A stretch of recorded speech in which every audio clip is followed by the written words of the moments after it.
Rekrutmen CASN 2024 membuka lowongan CPNS dan PPPK yang jumlahnya mencapai 2.302.543 formasi.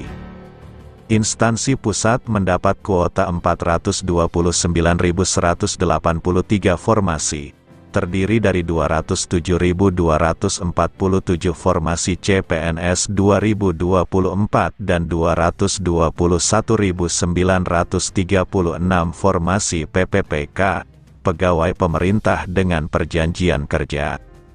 Instansi daerah tersedia formasi sebanyak 1.867.333, terdiri dari 483.575 CPNS dan 1.383.758 PPPK. Formasi PPPK 2024 instansi daerah tersebut untuk guru sebanyak 419.146, tenaga kesehatan 417.196, dan tenaga teknis 547.416. Total, pada seleksi PPPK pada 2024 tersedia 1.605.694 formasi, yang merupakan gabungan jatah formasi PPPK instansi pusat dan daerah. Sedangkan alokasi untuk sekolah kedinasan mencapai 6.027 formasi. Adapun formasi pada seleksi CPNS 2024 yang dapat dilamar oleh fresh graduate sebesar 690.822 formasi.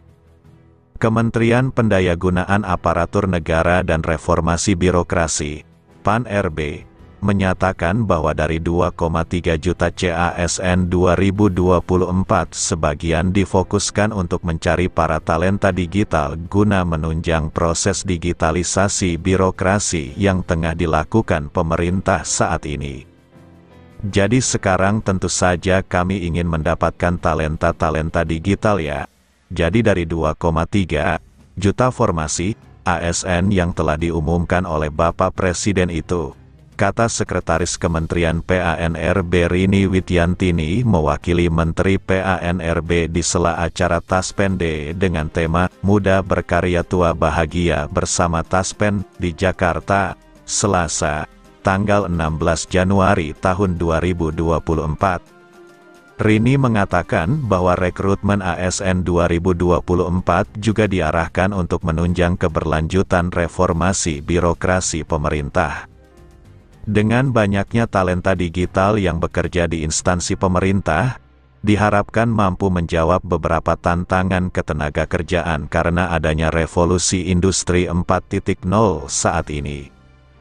Rini menyampaikan instansi-instansi pemerintah akan didominasi oleh generasi muda. Untuk itu, ada beberapa kemampuan, skill, yang harus dimiliki. Pertama ialah kemampuan untuk berpikir kreatif, termasuk mengonsep ide, mempunyai kemampuan desain dan visual, dan inovatif.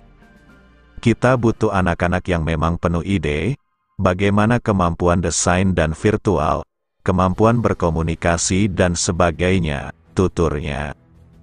Kedua, kemampuan teknologi bagaimana memahami penggunaan perangkat lunak, software, bahasa pemrograman hingga kemampuan menganalisa data.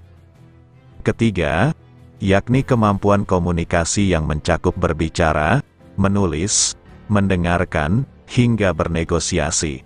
Keempat, kemampuan manajemen dan kepemimpinan seperti kemampuan manajerial hingga pengambilan keputusan, karena reformasi birokrasi itu, atau anak-anak yang melaksanakan birokrasi itu merupakan engine of development gitu. Ya, jadi kitalah semuanya adalah engine, mesin, dari pembangunan. Itulah kenapa reformasi sangat diperlukan. Pungkas Rini terkait seleksi CPNS 2024 dan PPPK 2024.